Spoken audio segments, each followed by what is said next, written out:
An alien war veteran warned the Council about humanity's warriors. The galaxy laughed. The Grand Galactic Council chamber fell silent as the massive crystal doors parted. 5 humans entered, their small frames dwarfed by the colossal architecture designed for species twice their size. The chamber itself was an engineering marvel, a vast amphitheater carved from living crystal that stretched kilometers across, with seats for over 10,000 representatives from 700 spacefaring civilizations. Admiral Jackson Thorne led the human delegation, his weathered face betraying no emotion, as thousands of alien eyes tracked their movement. Behind him walked 4 other representatives of Earth's United Space Command, 2 diplomats, a scientist, and a military strategist. They wore simple blue uniforms with Earth's insignia, a stylized globe encompassed by olive branches, a gesture of peace that seemed almost quaint in this gathering of galactic powers. From the highest tier of the chamber, first speaker Vorax, a 12-foot-tall insectoid with an exoskeleton of iridescent blue, leaned forward. His translator field hummed to life. The representatives from Sol System may approach the circle of voice. The humans proceeded down the crystalline pathway toward the center of the chamber. Around them, the assembled delegates murmured and clicked and whistled in their native tongues, the translators, struggling to keep up with the multiplicity of languages. "They're smaller than I expected," came a gurgling voice from the aquatic delegation. "Primitive, atmospheric craft," noted a hovering representative of the Methane Confederacy. "Yet they defeated the Zenthian probe fleet," countered another. As the humans reached the central platform, a circular dais that glowed with soft blue light, the chamber's advanced acoustics amplified first speaker Vorax's voice. "Earth stands before the Grand Council seeking recognition. They claim to have achieved faster than light travel independently and request trading rights within Commonwealth space." Vorax's compound eyes gleamed. "Does any representative wish to speak regarding Earth's petition?" The chamber remained silent for a moment. Then from a lower tier a figure rose. Unlike the ornate attire of most delegates, this one wore battle-scarred armor, his exoskeleton patched in multiple places. 3 of his 6 eyes were cybernetic replacements, glowing an eerie blue against his weathered gray hide. "The Council recognizes Ambassador Krell of the Taurian Collective," announced Vorax. Krell limped to a secondary speaking platform. His mandibles clicked nervously before his translator engaged. "Honorable representatives," Krell's voice rasped through the chamber. "I stand before you not as the ambassador of the Taurian Collective, but as a soldier who has witnessed firsthand what we now face." The thousands of delegates shifted in their seats. Earth's delegation stood perfectly still, Admiral Thorne's gaze fixed on Krell. "The humans have petitioned for trading rights and recognition," Krell continued, his damaged exoskeleton creaking as he gestured toward the human delegation. "I implore you, reject their application. Restrict their expansion. Quarantine their system." Murmurs rippled through the chamber. The High Arbiter, a floating mass of luminous tentacles and neural clusters, drifted closer to the central platform. "Ambassador Krell, explain yourself. The humans have met all technological prerequisites for recognition." Krell's cybernetic eyes flickered to the human delegation. Admiral Thorne remained impassive. 3 cycles ago, my fleet encountered humans at the edge of unclaimed space. They called it a misunderstanding. We called it the Proxima Incident. Krell's damaged limb trembled as he gripped the podium. "They're warriors. They don't fight like civilized species." The massive view screens throughout the chamber activated, displaying footage from what appeared to be ship-mounted cameras. The footage showed several Taurian warships surrounding a much smaller human vessel. "We outgunned them 20-1, Krell explained. "By all logical calculations, they should have surrendered immediately." The footage continued, showing the human vessel executing maneuvers that seemed recklessly dangerous, diving between Taurian ships, using a small asteroid field as cover, targeting specific systems rather than attempting to destroy the larger vessels outright. "They disabled our engines and communications instead of destroying us," Krell continued, mandibles clicking rapidly now. "When we boarded their damaged vessel to capture the crew, we expected to find them waiting to surrender." The Vindelin delegate, a methane breather in an ornate containment suit, released a hissing laugh. "Ambassador, we've reviewed this footage. The humans were using outdated kinetic weapons. Your boarding party was equipped with plasma rifles and shock armor. Are you suggesting this was a threat?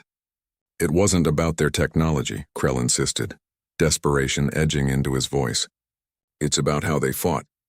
They didn't surrender when defeat was logical. They didn't retreat when their position was hopeless. The footage shifted to interior ship cameras. The council chamber grew quieter as they watched the human crew, outnumbered and outgunned, split into small teams, using the ship's architecture against the boarding party. They sealed compartments, vented atmosphere from sections containing Taurian soldiers, and engaged in close-quarters combat with an intensity that seemed almost suicidal. They don't fight for conquest or resources, Krell said, his voice lowering. They fight for each other. We lost 78 warriors to a crew of 23 humans. They lost 9. We retreated. The Galactic Secretary, a towering avian with iridescent feathers, ruffled in disbelief. Ambassador, all species fight desperately when cornered. The Council finds your xenophobia disturbing. First Speaker Vorex chittered in what translated as a dismissive laugh. Ambassador Krell's concerns seem rooted in the shame of unexpected defeat. The Proxima incident has already been reviewed by the Military Oversight Committee and deemed a statistical anomaly, not evidence of unusual capability. In the silence that followed, Admiral Thorne finally stepped forward within the circle of voice. Though barely reaching the height of most delegates' thoraxes, something in his bearing commanded attention. The Grand Council has requested a demonstration of human capabilities as part of our recognition process, Thorne stated, voice steady and carrying easily through the vast chamber. We are prepared to participate in the war games on Desolation Moon, as is traditional for all applicant species. The High Arbiter's tentacles pulsed with light. The motion carries. Earth will demonstrate its military capability in controlled conditions, as have all member species before them. First Speaker Vorex rose to his full height. The Council has spoken. Earth will be granted provisional status pending the War Games demonstration. Ambassador Krell's concerns have been noted but are deemed insufficient to deny Earth's petition. You don't understand, Krell whispered, but his microfield had already been deactivated. Controlled conditions are exactly what they want. As the session adjourned, Krell watched the human delegation depart. Admiral Thorne paused at the exit, turning to meet Krell's gaze across the emptying chamber.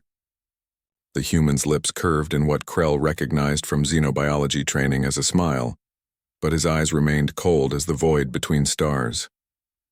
Later, in the private chambers assigned to the Earth delegation, Admiral Thorne met with his team. They've underestimated us, noted Commander Rodriguez, the military strategist. Just as we hoped. Dr. Levine, the xenobiologist, reviewed her data tablet. Krell's concerns were dismissed exactly as our psychological models predicted. The Council species have evolved beyond their aggressive instincts. They can't comprehend a species that has reached space while retaining them. Admiral Thorne moved to the viewport, watching the glittering expanse of the Council hub station, home to millions of beings from across the galaxy. The war games are in 2 weeks. Prepare our special operations team. Minimum equipment, maximum psychological impact. He turned back to face his team. The Council thinks they're testing us, but we're the ones conducting the evaluation. And if Ambassador Krell continues warning them about us, asked one of the diplomats. Thorne's expression didn't change. Let him. The more he tries to convince them, the more they'll dismiss him as paranoid. By the time they understand he was right, we'll already have what we need. Outside the viewport, the galactic arms spiraled into infinity, countless worlds unaware that their fate might soon be decided by how well they understood the newest species seeking admission to their community. Krell, meanwhile, sat alone in his quarters, reviewing the Proxima footage again and again. There was something in the human's eyes he recognized, something his species had evolved away from eons ago. Hunger. First alien war veteran warned the Council about humanity's warriors. The galaxy laughed. The observation dome overlooking Desolation Moon shimmered with energy fields designed to protect the gathered dignitaries from the vacuum just meters away. Nearly 200 representatives from the most powerful species in the rare Galactic Commonwealth had assembled to witness Earth's War Games trial, the final test before granting humans full trading rights and recognition. Below them, the barren, cratered surface of Desolation Moon stretched into the horizon. The satellite had been transformed into a combat arena centuries ago, where applicant species demonstrated their military prowess against drone opponents, programmed with the tactics of extinct aggressive species. The games were considered a formality, a tradition rather than a true evaluation. Commander Vexal, the seven-limbed war games administrator from the ancient Quiller species, manipulated holographic controls with practiced efficiency. His leathery skin rippled with bioluminescent patterns indicating mild surprise. The human contingent is surprisingly small, he noted to the gathered dignitaries. Only 50 warriors for a Class 3 challenge. Host applicant species deploy at least 500 combatants. The Trill ambassador blinked her compound eyes. Perhaps they misunderstood the parameters? The translation might be imperfect. Ambassador Krell, relegated to observer status after his outburst in the council chamber, hunched in the back of the dome. They understood perfectly, he muttered, drawing disapproving glances from nearby delegates. On the massive view screens, the human squad deployed from their lander. Unlike the powered armor or heavy weaponry typical of demonstrations, they wore lightweight gear and carried modest rifles. Their leader, a weathered woman with copper skin and close-cropped hair, surveyed the cratered landscape through antiquated optical binoculars rather than sensor arrays. Primitive, scoffed a gelatinous, hive-mind diplomat, its translator bubbling with disdain. I expected more from a species that claims to have defeated a Taurian patrol fleet. The High Arbiter's floating form pulsed with soft light as it addressed the gathering. The war games will proceed in standard fashion. The humans will face 3 waves of combat drones, each programmed with increasingly sophisticated tactics from the Commonwealth archives. The war games commenced with a blaring signal that echoed across the observation dome. Standard protocol dictated that the humans would establish a defensive position and repel increasingly difficult waves of attack, a demonstration of discipline and conventional military doctrine. What happened instead defied all expectations. Rather than establishing a defensive perimeter as doctrine suggested, the humans immediately split into 5 squads that scattered across the terrain. The command screens erupted with confused alerts as tracking systems struggled to maintain cohesive data on their positions. "What are they doing?" demanded the quadrant governor, a crystalline entity pulsing with confused light patterns. "This violates all established military doctrine." Before Commander Vexal could respond, the battlefield erupted in coordinated explosions. The humans had somehow deployed miniature munitions across vast stretches of terrain during their initial deployment. A clear violation of traditional war games etiquette, though technically within the rules. "Impossible," Vexal muttered, manipulating the controls frantically. "They've disrupted our sensor grids." In the confusion that followed, the human squads executed a battle plan that made no tactical sense to the observers. They intentionally exposed positions to draw fire, used ammunition in seemingly wasteful bursts, and repeatedly abandoned advantageous locations to occupy seemingly random terrain features. "They fight without logic," a strategic AI interface announced, its algorithms visibly struggling to predict the humans' next moves. The copper-skinned leader, now identified in the systems as Major Rivera, appeared to be everywhere at once, sometimes engaging in direct combat, other times vanishing underground through tunnel networks that hadn't appeared on any survey. When the first wave of drones was completely neutralized, the observation dome fell silent. The humans had suffered casualties. 12 of their 50 were wounded, but they had achieved victory in 1/3 the expected time. "Increase difficulty to Class 4, ordered the High Arbiter, floating closer to the main view screen. "Perhaps they require a genuine challenge." Commander Vexal's limbs worked in concert to adjust the parameters. Class 4 is typically reserved for species with at least 5 centuries of interstellar military history, he cautioned. "Proceed," the High Arbiter insisted. Below on the lunar surface, Major Rivera gathered her remaining forces in a shallow crater. The observation dome's directional microphones picked up her communication to her team. "Phase 1 complete. They're still not taking us seriously. Good." The second wave of combat drones deployed, more numerous, better armed and programmed with the tactics of the feared Viridian Dominion, a species that had nearly conquered half the galaxy before their extinction. To the astonishment of the gathered representatives, the humans altered their approach completely, Instead of the frenetic, scattered movements of their first engagement, they now moved with machine-like precision, forming perfect firing lines and executing textbook defensive maneuvers. They're mocking us, Ambassador Krell realized, moving closer to the view screen. They're demonstrating that they know our conventional tactics but chose not to use them. The battle progressed with the humans methodically, eliminating the drone forces using recognized Commonwealth military protocols. It was flawless textbook execution, and entirely unlike their previous approach. When the second wave was defeated, Major Rivera looked directly up at the observation dome, as though she could see through the one-way shielding. She gave a crisp military salute that several delegates recognized as an ancient Earth gesture. Final wave deployment in 60 seconds, announced Commander Vexal. Class 4 difficulty? Harvester Collective Tactical Database.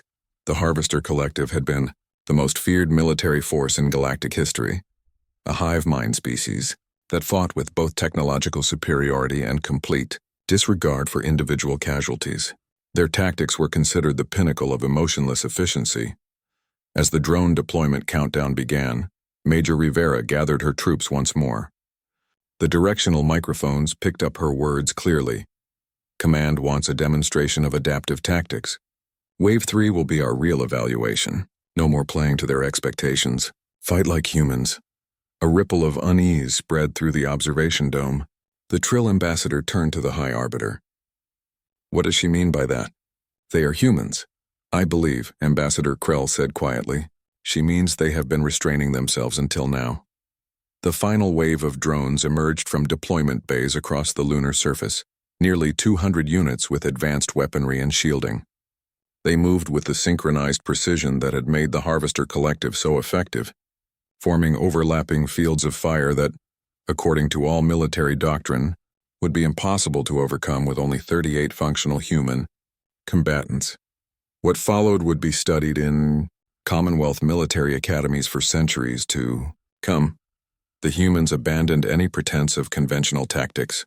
They fought in ways that seemed not just unorthodox but borderline suicidal. Soldiers deliberately exposed themselves to draw fire away from teammates. They used their own wounded as bait to lure drones into ambush positions. They employed their environment in ways no simulation had predicted, creating dust clouds to blind sensors and using Desolation Moon's low gravity to execute impossible jumping attacks from above. Most disturbing to the observers was their communication. Unlike the sterile, efficient tactical language of most military forces, the humans shouted to each other, encouraged each other, and even laughed during combat. When a soldier fell, others would fight with increased intensity to reach them, often risking multiple lives to save one. This is not rational combat behavior, the strategic AI announced. Its systems nearly overloading from failed prediction attempts. No, agreed Ambassador Krell. It's human. By the time the last drone fell, the human force was reduced to 17 standing fighters. Major Rivera stood among the wounded, her armor scorched and one arm hanging useless at her side. She looked up at the observation dome again and spoke 3 words that the translators initially failed to process. Remember the Alamo. The humans who could still stand repeated the phrase like a mantra. Commander Vexal turned to the stunned delegates. The simulation is complete. The humans have succeeded at Class 4 difficulty with a 34% survival rate, well above the minimum requirement for recognition. In the silence that followed, Major Rivera activated her communication link to the observation dome. Esteemed representatives of the Commonwealth, Earth thanks you for this opportunity to demonstrate a fraction of our capabilities. We formally request permission to attempt the Class 5 challenge. A murmur of alarm spread through the gathering. The Class 5 simulation had never been completed successfully by any applicant species. The High Arbiter's tentacles writhed in agitation. This is unprecedented. No species has ever attempted beyond Class 4 during their evaluation. Nevertheless, replied Major Rivera, her voice steady despite her injuries, we request the opportunity. An alien war veteran warned the Council about humanity's warriors. The galaxy laughed. The emergency session of the Galactic Council convened 3 days after what was now being called the War Games revelation.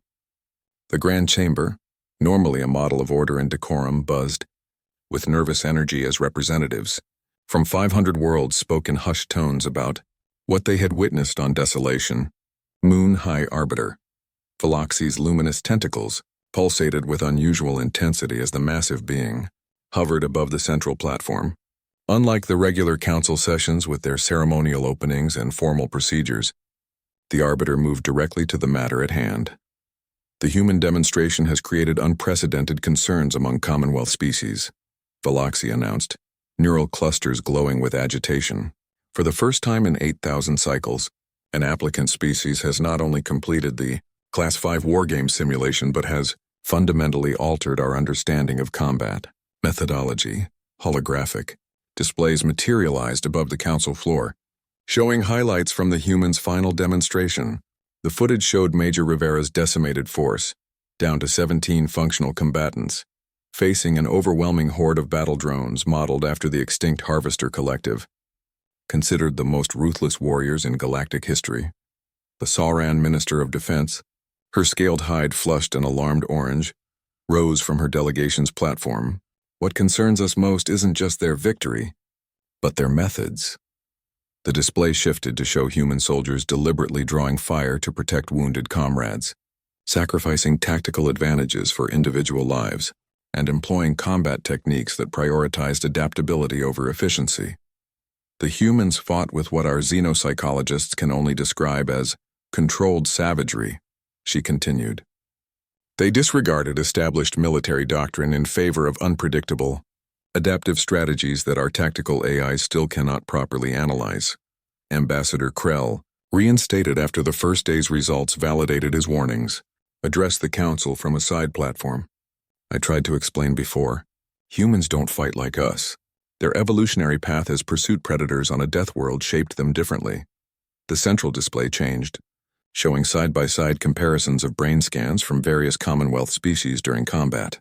The human patterns pulsed with activity in regions associated with creativity, problem-solving, and emotional processing, areas that most evolved species had learned to suppress during warfare.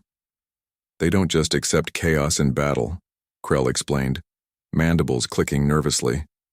They thrive in it. While our military doctrines emphasize order, precision, and predictable outcomes, humans embrace disorder and improvisation. A disturbing recording played next, captured from Major Rivera's communications during the final minutes of the Class 5 demonstration. Her voice calm despite the chaos around her.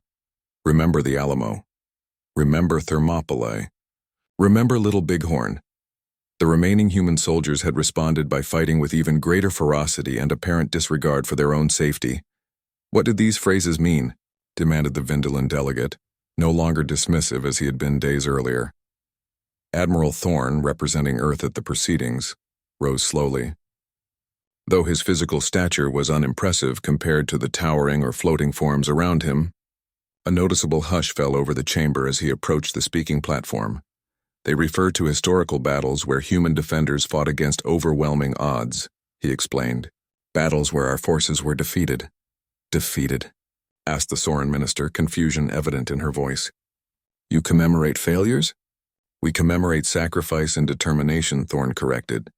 In human military history, some of our most celebrated moments are tactical defeats that inspired strategic victories. A horrified murmur rippled through the council chamber. The Quantan representative, her crystalline form vibrating with agitation, addressed the Admiral directly. This explains your species' reckless approach to the war games, but it raises grave concerns about your integration into Commonwealth society. Species that glorify combat and sacrifice rarely transition successfully to peaceful cooperation. Admiral Thorne's expression remained neutral. With respect, Representative, you misunderstand. Humans don't glorify warfare. We respect those who face impossible situations with courage. There's a difference. Is there? Challenged the Methane Confederacy's ambassador, the atmospheric mixture in his containment suit swirling with skepticism. Your demonstration showcased a species comfortable with violence and death. The Class 5 challenge claimed 33 of your 50 warriors, yet your Major Rivera requested it despite having already qualified for recognition. Because we needed you to understand us. Thorne replied simply, not just our capabilities, but our nature. Honesty is the foundation of any meaningful alliance. High Arbiter Veloxi's tentacles coiled thoughtfully. Yet your technology is unremarkable. Your spacecraft are barely FTL capable. Your weapons use primarily kinetic principles rather than energy manipulation. That's what makes them dangerous, Krell interjected. They've achieved space travel while still thinking like planetary predators. They haven't evolved past their instincts, they've weaponized them. The chamber fell silent as the delegates processed this uncomfortable assessment. We must reconsider Earth's application, announced the High Arbiter. Not on grounds of inadequacy, but because they represent a paradigm we have not encountered before. As the council erupted in debate, Admiral Thorne's communication device pulsed with an encrypted message. His expression darkened as he read it. Then he requested emergency speaking privileges. Honorable Council, he interrupted, his voice cutting through the chamber's cacophony. I've just received word that 3 Earth colony ships have been attacked in the Orion Spur by unknown forces. All contact has been lost with over 15,000 civilians, including 4,000 children. His voice remained steady, but those closest to the platform noticed his hands clenched into fists at his sides. Earth respectfully requests the Commonwealth's assistance in investigating this act of aggression. The chamber fell into stunned silence. You suggest these attacks are connected to your application process? Asked High Arbiter Veloxi. I suggest nothing, Thorne replied. I present facts. 3 unarmed colony vessels carrying families to new settlement worlds have vanished. Their last transmissions indicated they were being pursued by ships of unknown configuration, ships not matching any Commonwealth design. The High Arbiter's neural clusters pulsed rapidly as it communicated with its staff. After a moment, it addressed the chamber. Preliminary data confirms unusual energy signatures in the regions where the human vessels disappeared. These signatures do not match known Commonwealth technology. The Soran Minister of Defense stepped forward.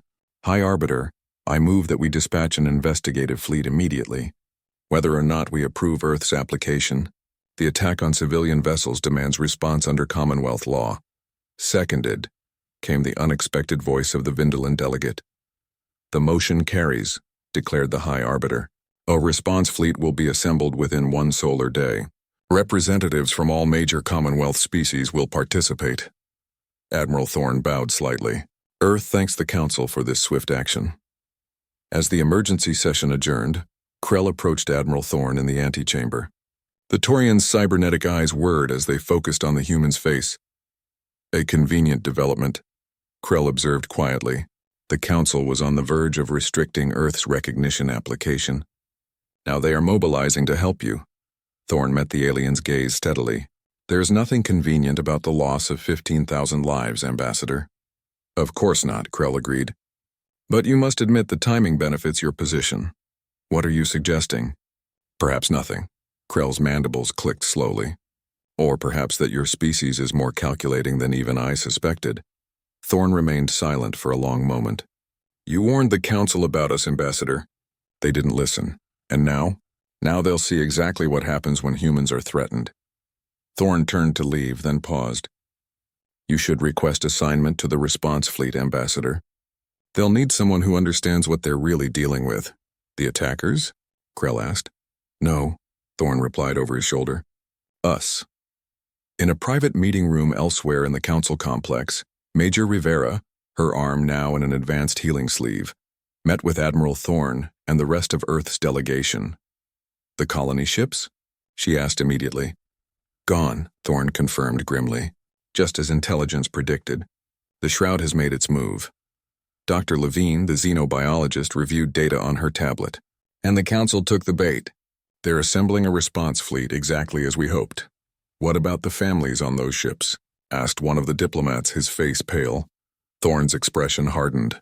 Intelligence believes they've been taken, not killed.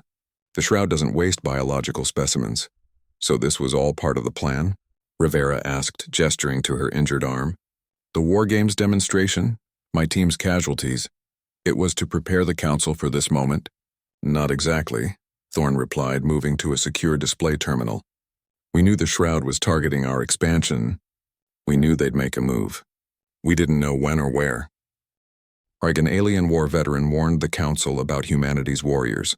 The galaxy laughed. The emergency response fleet assembled in orbit around Halcyon Station. a massive Commonwealth outpost at the edge of the Orion Spur.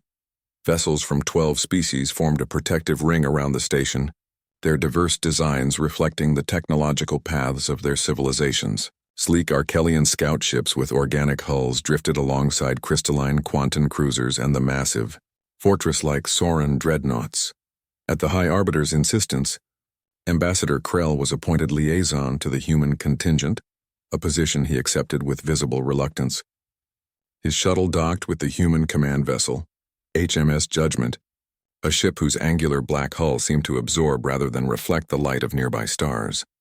The airlock cycled open to reveal Major Rivera, her arm fully healed but her face bearing new scars. From the war games, she wore a simple dark uniform without the ceremonial elements common to Commonwealth military attire. Ambassador Krell, she greeted him with a formal nod. Admiral Thorne is waiting for you in the war room.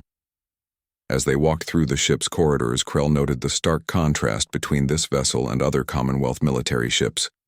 Where most species designed their vessels with aesthetic considerations alongside functionality, the Judgment's interior was ruthlessly utilitarian.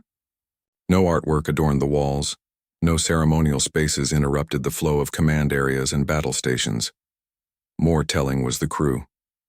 Unlike the relaxed efficiency of Commonwealth vessels during peacetime deployment, the humans moved with focused intensity.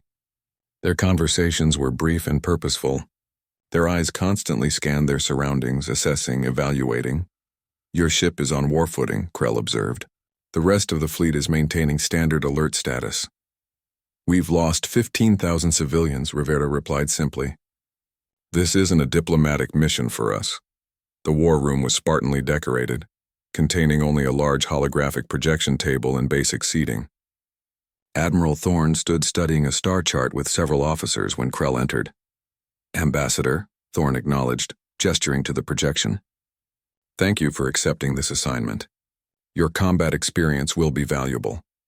Krell moved to the table, noting the displayed areas, the last known positions of the 3 missing colony ships, Genesis, Horizon, and Pathfinder. Each was separated by several light years, yet their distress signals had been transmitted within minutes of each other.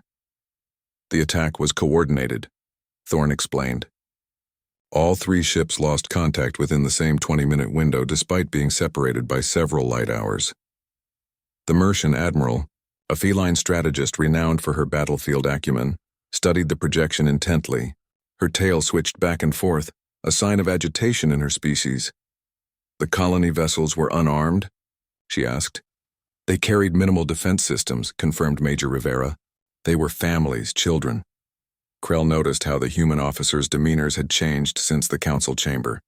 Gone was any pretense of diplomatic flexibility. Their movements were precise, their voices flat, their eyes constantly scanning, assessing. Our deep space telemetry detected anomalous energy signatures consistent with quantum displacement technology, Thorne continued, manipulating the projection to show energy patterns, technology that should not exist in this quadrant. The implications hung heavy in the room.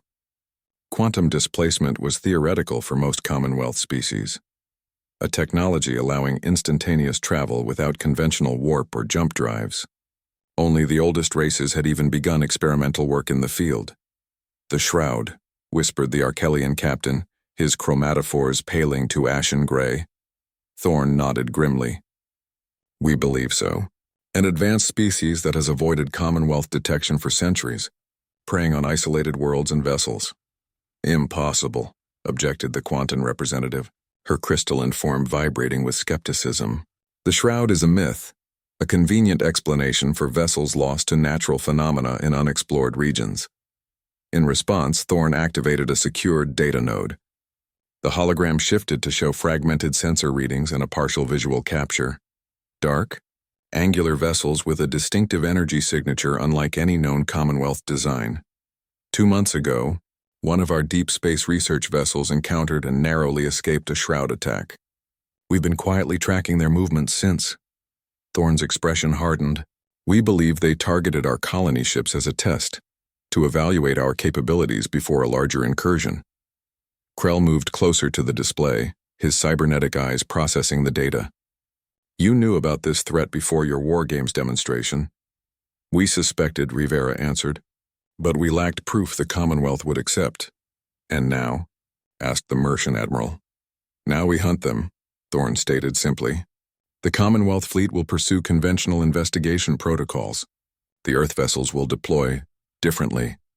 He activated another display showing 5 human military vessels unlike any Krell had seen before. Where typical human ships were utilitarian and modular, these were sleek, angular, and radiated a predatory purpose. Eclipse-class hunters, Thorne identified them, developed specifically for asymmetric warfare against technologically superior opponents. The alien commanders exchanged troubled glances. These vessels had never been disclosed in Earth's technology briefings to the Commonwealth. You concealed these capabilities, accused the Quantan representative. As does every species seeking Commonwealth membership, Thorne countered evenly. Or would you claim the Quantan Union revealed its phase shift technology before formal acceptance?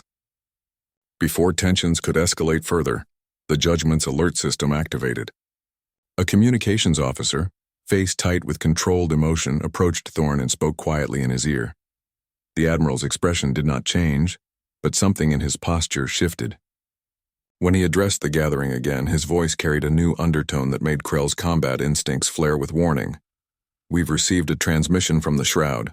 They've claimed responsibility for the attacks. Thorne paused. And they've sent proof of their methods. The colony ships were not destroyed. They were captured. The colonists are being held. He hesitated before adding the final detail. For experimentation. The recording he played next contained sounds that would haunt Krell's nightmares for years to come. Human screams interspersed with the clinical, modulated tones of the Shroud observers documenting their findings. When it ended, Rivera addressed the silent room. The Commonwealth has protocols for hostage negotiation and retrieval operations, developed over millennia of enlightened diplomacy. Her smile was terrifying in its gentleness. We will be pursuing alternative methods. What alternative methods? Asked the Arkelian captain, his voice barely a whisper. In answer, Thorne activated a secure communication channel. This is Admiral Thorne. Authorization Omega Black. Deploy all Eclipse hunters. Weapons free. Shroud protocol is now active. Throughout the Judgment, alarm systems activated as the ship's lighting shifted to a deep red. Around them, the human crew moved with even greater purpose. Their earlier intensity now focused to a razor's edge. The Commonwealth fleet will continue its investigation, using established protocols. Thorne informed the alien commanders. Earth's vessels will operate independently. You can't, protested the Quantan representative. This is a Commonwealth operation. All forces must coordinate. With respect, Thorne interrupted. Earth is not yet a full Commonwealth member. We are not bound by your operational constraints. The Mercian Admiral's ears flattened against her skull. You're using our resources to launch your own war. No, Thorne corrected. We're using your resources to find the Shroud. What happens after that is between us and them. As the alien commanders protested, Krell studied the tactical displays showing the 5 Eclipse-class vessels moving away from the main fleet. Their engines flaring as they accelerated to speeds that shouldn't have been possible with Earth's known technology. You planned this from the beginning, he realized, speaking quietly to Rivera while the others argued. The War Games demonstration, the Council petition, it was all to gain access to Commonwealth space and sensor networks. Rivera didn't deny it. We've been losing outer colonies for 3 years, Ambassador. Small settlements at first, then research outposts. The Commonwealth ignored our reports as unverified incidents or navigational errors. So you orchestrated this crisis, Krell accused. We didn't orchestrate anything, she replied, her voice hard. The Shroud has been targeting pre-Commonwealth species for centuries. We simply used their predictable behavior to our advantage. By sacrificing 15,000 of your own people? Krell's mandibles clicked in disbelief. Rivera's eyes flashed. We didn't sacrifice anyone. The attacks were coming regardless. We simply made sure they happened when and where the Commonwealth would be forced to witness them. Before Krell could respond, the tactical display flashed with new information. One of the Eclipse hunters had engaged its quantum displacement drive, technology the humans had supposedly never developed. You have QD capability, the Mercian Admiral hissed. Her species' equivalent of shocked outrage. That technology is restricted even among full Commonwealth members. We developed it independently, Thorne stated. Like most of our military technology. An alien war veteran warned the Council about humanity's warriors. The galaxy laughed. The Grand Chamber of the Galactic Council was silent. Not the respectful quiet of normal proceedings, but the heavy silence of collective shock. One standard year after what was now called the Shroud Incident, Ambassador Krell stood at the central podium, his scarred exoskeleton gleaming dully under the chamber's lights. 5 of his 6 eyes were now cybernetic replacements, 2 more than he had possessed when he first warned the Council about humanity. The chamber was packed beyond capacity. Representatives from every Commonwealth species filled the tiered seats. Even the reclusive void sages had emerged from their meditation planes to witness the proceedings.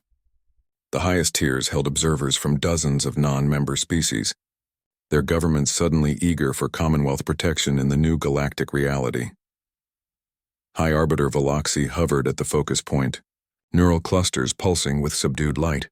The official record will now document the outcome of what has become known as the First Shroud War, the Arbiter announced. Tentacles subdued in formal configuration, the holographic display activated, filling the chamber's central space with a 3-dimensional map of what had been discovered over the past year. The vast reach of the Shroud Collective, 17 star systems connected by quantum displacement technology, hidden in dark matter clouds beyond conventional detection methods. A civilization that had evolved in secrecy, preying on younger species for resources and biological specimens. For over 2,000 cycles, continued the Soren Minister of Defense, her scales now a muted gray of formal mourning, the Shroud operated undetected at the edges of Commonwealth space. Their technological advantage, particularly in quantum displacement and biomechanical integration, was estimated at level 9, 3 levels beyond Commonwealth capabilities. The display shifted to show the current status of those 17 systems. 14 showed as secured, 2 as uninhabitable, and 1, the Shroud homeworld, displayed as under provisional Earth authority. The human response to the colony ship abductions was, the minister hesitated, searching for appropriate terminology, unprecedented. Rather than following Commonwealth protocols for graduated engagement, Earth deployed what they termed total spectrum operations. The chamber darkened as classified footage played from various engagements. The Eclipse Hunter vessels performing maneuvers that defied conventional physics, human ground forces deploying against Shroud installations with a coordination that seemed almost hive-mind in its precision, special operations teams infiltrating Shroud Command, structures through methods so unorthodox they bordered on suicidal, but most disturbing to the assembled representatives was the psychological warfare, the systematic dismantling of the Shroud's will to fight. The footage showed human commanders broadcasting imagery of liberated research facilities to Shroud strongholds before attack. It showed captured Shroud scientists being treated with unexpected mercy, while their command structure was ruthlessly eliminated.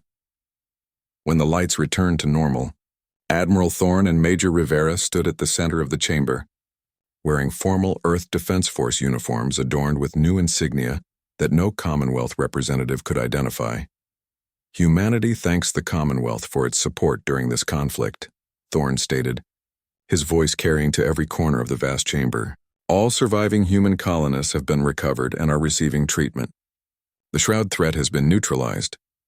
The High Arbiter's tentacles rippled in the pattern indicating formal acknowledgement. The Commonwealth recognizes Earth's service in exposing and eliminating a threat that has preyed upon countless species throughout our history. As recompense for their suffering and in recognition of their sacrifice, Earth has been granted full membership status with expedited voting rights and stewardship of recovered Shroud territories. Murmur of approval, mixed with unmistakable unease, rippled through the assembly.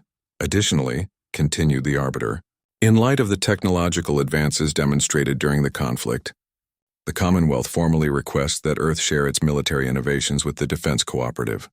Admiral Thorne nodded. Earth will share defensive technologies as appropriate.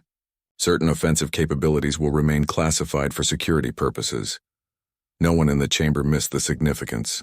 For the first time in Commonwealth history, a new member species was dictating terms rather than accepting them.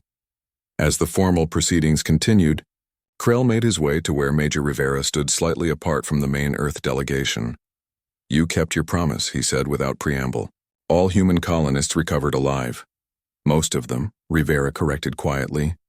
We lost 812. Children, mostly. The Shroud's experimentation was thorough. Despite his military training, Krell flinched. I reviewed the footage you provided. No species should endure such treatment. No, they shouldn't, Rivera agreed. Which is why we ensured the responsible parties will never conduct such experiments again. Krell's cybernetic eyes focused on her face. The uninhabitable systems on the display, what happened to them? Rivera met his gaze unflinchingly. We discovered the Shroud's primary research facilities there. After evacuating their test subjects, not just humans but members of 47 other species, a decision was made. What decision? Pressed Krell, though he suspected the answer. Admiral Thorne authorized the use of what we call a sun killer, Rivera said, her voice clinical, a device that destabilizes a star's fusion processes, causing accelerated nova events. Krell's remaining organic eye widened. You destroyed entire star systems? We eliminated research facilities that had tortured sentient beings for over 2,000 years, she corrected. Facilities where the Shroud were developing biological weapons designed to target specific Commonwealth species. Before Krell could respond, the Chamber's attention shifted as Admiral Thorne formally accepted Earth's membership credentials from the High Arbiter.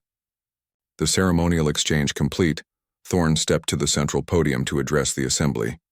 Representatives of the Commonwealth, Earth stands before you today not just as a new member, but as a warning. A confused murmur ran through the chamber. For too long, the Commonwealth has believed that technological advancement and cultural sophistication would protect it from external threats. The Shroud proved otherwise. Thorne's voice hardened. And while Earth was fortunate enough to discover the Shroud's activities before they could target our homeworld, other predators may still lurk in the darkness between stars. He gestured to the holographic display, which now showed the recovered human colony ships returning to Earth, escorted by the battle-scarred Eclipse Hunters. Earth did not seek this war. We did not provoke the Shroud. We were targeted because they believed us weak and isolated. Thorne paused, his gaze sweeping the chamber. They were half right. We were isolated, but we were not weak. What exactly are you warning us about, Admiral? Asked the Vindulan delegate, who had once laughed at Krell's concerns. Complacency, Thorne replied simply. The belief that because you have been safe, you will remain safe. The assumption that all intelligent life evolves toward cooperation and peace. He nodded toward Krell. Ambassador Krell tried to warn you about humanity, about how we fight, about what drives us. Some of you laughed. Some of you dismissed his concerns as xenophobia. You were wrong. Thorne's voice lowered, but somehow seemed to fill the chamber more completely. Humans are not like you. We evolved from pursuit predators on a death world. We don't just accept violence, we excel at it. We don't fight for resources or territory alone. We fight for our families, for our future, for ideas. He let that sink in before continuing. But here is what Ambassador Krell didn't tell you, because he couldn't have known. Humans are most dangerous not when we are threatened, but when those we have sworn to protect are harmed. The Shroud didn't just attack our ships, they took our children. The silence in the chamber was absolute. Earth now stands as a full member of the Commonwealth, with all the rights and responsibilities that entails. We will contribute to scientific advancement, cultural exchange, and yes, collective defense. Thorne's expression softened slightly, but know this. What we did to the Shroud is nothing compared to what we would do to protect the Commonwealth now that we consider it under our protection. As Thorne stepped away from the podium, the chamber erupted in a mixture of applause and concerned murmuring. The High Arbiter's tentacles twisted in a gesture that translated roughly as thoughtful concern. Later, in a private observation lounge overlooking the Council Hub's massive docking structure, Krell found Admiral Thorne standing alone. An interesting speech, Krell observed, moving to stand beside the human. Both reassuring and threatening at the same time. Thorne smiled faintly. A human specialty. The Council is divided on how to interpret Earth's new position, Krell continued. Some see you as saviors, others as conquerors waiting to happen. And what do you see, Ambassador? Thorne asked. Krell considered his answer carefully. I see a species that has forced the galaxy to reevaluate its assumptions. About evolution, about civilization, about warfare.